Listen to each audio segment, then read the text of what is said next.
இவன் யாரோ இவன் என் பூக்களின் வேரோ இவன் என் பெண்மையை வென்றான் இவன் அன்பானவன். எப்பா எல்லா வேலையும் முடிச்சுட்டு ஒரு வாய் சோறு வாய்க்குள்ள வைக்கிறதுக்குள்ள என்ன பாடுபட வேண்டியதா இருக்கு. இந்த பிள்ளை வீட்டுல இருக்குன்னு தான் பேரு, ஒரு வேலை பார்த்து தர மாட்டேக்கா. ஏக்கா என்ன சாப்பாடு இன்னைக்கு? இன்னைக்கு சப்பாத்தி வச்சு கடலை கறி வச்சேம்மா, உங்களுக்கும் சுட்டு எடுத்துட்டு வரேன், சாப்பிடுதீங்களா? சேச்சா வேண்டாம்க்கா, நீங்க உட்காந்து சாப்பிடுங்க. நீங்களே இப்பதான் எல்லா வேலையும் முடிச்சுட்டு சாப்பிட உட்காந்துருப்பீங்க, உங்களை தொந்தரவு பண்ணிட்டோமோ? அட பரவாயில்லம்மா. ஏக்கா வேண்டாம், நீங்க சாப்பிடுங்க, நாங்க அப்புறமாட்டி வரோம். ஐயோ பிள்ளைன்னு நான் அப்புறமாட்டி சாப்பிட்டுக்கிடுதேன். சரிக்கா, அப்ப நாங்க இங்க உட்காந்து பேசிட்டே இருக்கோம், நீங்க சாப்பிடுங்க. இன்னைக்கு உங்க வீட்டுல என்ன சமையல்மா? ஏக்கா நான் இன்னைக்கு வெறும் வத்த குழம்பு மட்டும் தான்க்கா வச்சேன். எங்க வீட்டுல இன்னைக்கு என்ன குழம்புக்கா? மட்டன்க்கா. என்ன டீ மட்டன் இன்னைக்கு? அக்கா இன்னைக்கு தானே என் புருஷனுக்கு வார லீவு, அதனால மட்டன் எடுத்தாச்சு. மட்டன் எடுத்தோமே, கூட எடுத்தவங்களுக்குலாம் கொடுப்போமேன்னு ஒன்றும் கிடையாது, அப்படிதானே? ஏக்கா நீங்க வந்தா நான் கொடுக்க போறேன். என்னமா நான் உங்களுக்கு கொடுக்காத மாதிரி சொல்றீங்க? பைசா நாள்லாம் என்ன வச்சாலும் உங்க வீட்டுக்கு தானக்கா முதல்ல கொண்டு வரேன். இடி நான் சும்மா தான் சொன்னேன், நான் விரதம், மட்டன்லாம் சாப்பிட மாட்டேன். சத்யா எங்கக்கா? அவளுக்கு லீவ் விட்டதும் விட்டுச்சு, ஃபுல்லு படுத்து கிடந்து போனையும் நோண்டிட்டு இருக்காமா. இவளுக்கு எப்ப காலேஜ் திறக்கும், போய் தொலைவான் இருக்கேன் எனக்கெல்லாம். ஏன்க்கா இப்படி சொல்லுதீங்க? வீட்டு இவனா ஸ்கூல் காலேஜ் போயிட்டு இருந்தான்னு வச்சுக்கோங்க, காலை சமையல முடிச்சிருவேன், மதிய சமையல முடிச்சிருவேன் பார்த்துக்கோ. அதுக்கப்புறம் நான் ஒன்றும் பண்ண வேண்டியதா இருக்காது. ஆனா இப்ப பாரு, எனக்கு அது 2 வேலையா இருக்கு. காலையில டிஃபன் தனியா செஞ்சு கொடுக்கணும், மதிய சாப்பாடு தனித்தனியா பண்ணி கொடுக்கணும். அது என்னமோ கரெக்டு தான்க்கா. இவெல்லாம் எப்படி தெரியுமா, துப்புன இடத்துல மண்ணள்ளி போட மாட்டிக்கா, ஒரு டீ குடிச்ச கிளாஸ் கூட எடுத்து வைக்க மாட்டிக்கா. சரிக்கா விடுங்க, அவளுக்கு இப்பதானே லீவை நல்லா என்ஜாய் பண்ணிட்டு போட்டோம். அதுக்கப்புறம் காலேஜ்லாம் திறந்துருச்சுன்னா நிறைய வேலை இருக்கும்ல. சின்ன பொண்ணு, இவ சும்மா இப்படி படுத்தே கிடந்துட்டு நல்ல மார்க் எடுத்திருந்தா கூட எனக்கு பிரச்சனை கிடையாது. ஏக்கா இப்ப இவன் என்ன மார்க்கு குறைவா எடுத்திருக்கா? சூப்பர் மார்க்கு இருந்தாலும் ரம்யா அளவுக்கு. ஏக்கா ரம்யாவும் இவளையும் கம்பேர் பண்ணாதீங்கக்கா. ஆமாக்கா, இவளும் நல்லா விளையாட்டுத்தனமா சுத்திட்டு தான் இருந்தாலும் படிப்புன்னு வரும்போது சூப்பரா படிச்சு மார்க் எடுத்து இப்ப காலேஜ்லயும் சேர்ந்துட்டால. அதை விட்டா உங்களுக்கு இப்ப என்ன பிரச்சனை? நாளை இவ பாஸ் ஆவானே நினைக்கலாமா? ஃபெயிலா பெறுவா. சீக்கிரம் இவனுக்கு ஒருத்தனை பிடிச்சு கல்யாணம் பண்ணி வச்சுட்டா நம்ம கடமை எல்லாம் முடிஞ்சுட்டுன்னு நினைச்சேன். ஏன்க்கா நீங்களே இப்படி சொல்லலாமா? நீ அவளே கூப்பிட்டு கேளேம்மா, அவளே ஆச்சரியப்படுவா நான் எப்படி பாஸ் ஆனேன்ட்டு. கேக்கா சில பிள்ளைகளும் அப்படிதான்க்கா, படிக்காத மாதிரியே இருக்கும், ஆனா சூப்பரா படிச்சு எடுத்துருவாங்கக்கா. காலேஜ்ல பொறுப்பா இருக்கணும். இவெல்லாம் எங்க பயிர் ஓட்ட பேசிட்டு எனக்கு ஏதோ புது ரோதனையை எடுத்துட்டு வந்துருவாளோன்னு வேற பயமா இருக்குமா. ஏக்கா நீங்க கூப்பிட்டு வச்சு பேசுங்க, நம்ம சத்தியா தான் சொன்னா புரிஞ்சுப்பால. ரம்யா சொல்லிட்டாலாமா அதெல்லாம்? அப்புறம் என்னக்கா, அவ தான் அம்மாவா இருந்து சத்யாக்கு ஒவ்வொன்றையும் பார்த்துலாம் பண்ணுதா. இந்த மாதிரி அக்கா யாருக்கு கிடைப்பா சொல்லுங்க? நானும் என் காலத்துக்கு அப்புறம் என் பிள்ளைகளுவோ எப்படி இருக்குமோ நினச்சி பயந்துட்டு இருந்தம்மா. ஆனால் இப்போ அந்த பயமே இல்லை. என் பிள்ளைகளுவோ ஒருத்தருக்கு ஒருத்தர் உதவியா இருந்துப்பாவோ. சரிக்கா, அப்போ நாங்கள் கிளம்பட்டுமா? நீங்களும் எங்ககிட்ட பேசிட்டு சாப்பிடாமலே இருக்கீங்கக்கா, நீங்க சாப்பிடுங்க. சரிம்மா.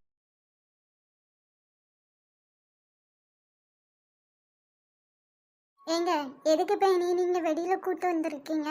இது என்னோட கொடுமையா இருக்கு. வீட்டுக்குள்ள இருந்தா வீட்டுக்குள்ளே இருக்கேன், என் கூட டைமே ஸ்பெண்ட் பண்ண மாட்டேங்கன்னு சொல்றேன். வெளில கூட்டு வந்தா ஏன் கூட்டு வந்தீங்கன்னு கேக்குற?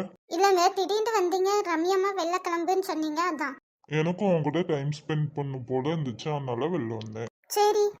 ஆமா, உனக்கு எங்க அம்மாக்கு ஏதோ முட்டிக்கிட்டு இருந்துச்சு, சரியாயிட்டா? அதெல்லாம் எப்பவோ சரியாயிட்டு. சரிம்மா, என்ன சாப்பிடுற? எனக்கு ஃப்ரெஞ்ச் ஃப்ரைஸ். உருளைக்கிழங்க பொரிச்சு தர போறாங்கம்மா, அதை நீ வீட்டுல போயே சாப்பிட்டுக்கலாம்ல. இருந்தாலும் கடையில சாப்பிட்ற மாதிரி இருக்காதுல்ல. சரி இரு, நான் போய் வாங்கிட்டு வரேன். சரிங்க. ரம்யா, ஜெசிகா, நான் வந்து உட்காருவா. எப்படி இருக்க? நல்லா இருக்கியா? நீ என்ன பண்றீங்க? நல்லா இருக்கேன். நீ எப்படி இருக்க?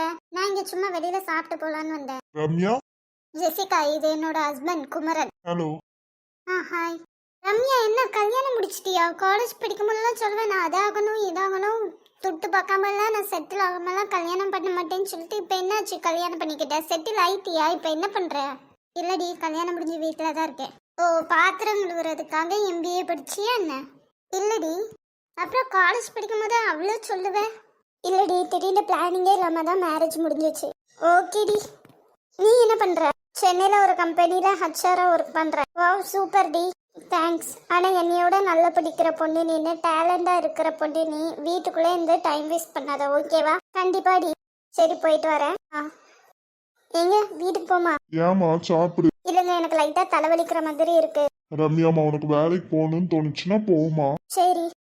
உனக்கு என்ன தோணுதோ அதை பண்ணு. உனக்கு எப்போதுமே சப்போர்ட்டா நான் இருப்பேன். சரிங்க.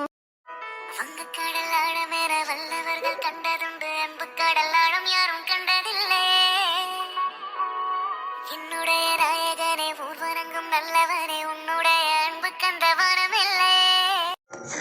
எனக்கு வந்ததேவது சரி பாதி நீ அல்லவா.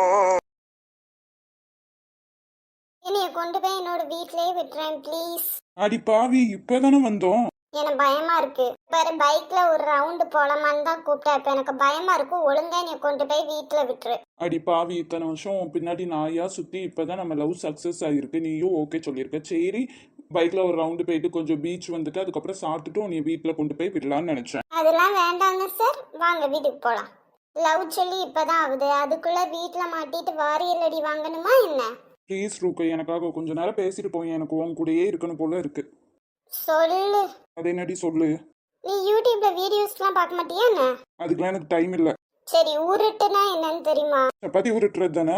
போச்சு. இப்படி கொஞ்சம் கூட அறிவே இல்லாதவனையே நான் கல்யாணம் பண்ணிப்பேன். அடி பாவி, இதெல்லாம் தெரியலன்னா அறிவில்லைன்னு அர்த்தமா? ஆமா, இந்த வேர்ட்ஸ்லாம் உனக்கு தெரியாதா? சொல்லு. உருட்டு.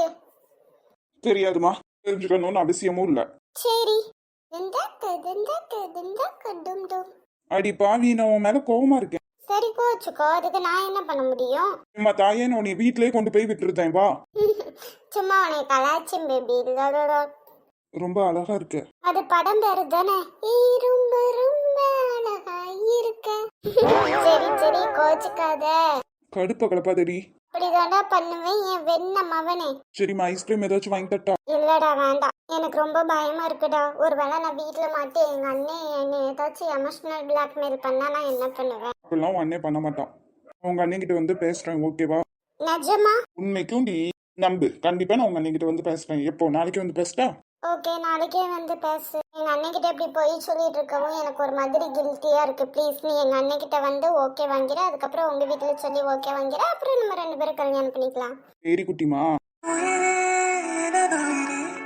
எனக்கெனவே நீ கிடைப்பாய். எனதுறவே எனதுறவே கடவுளை போல் நீ முளைத்தாய்.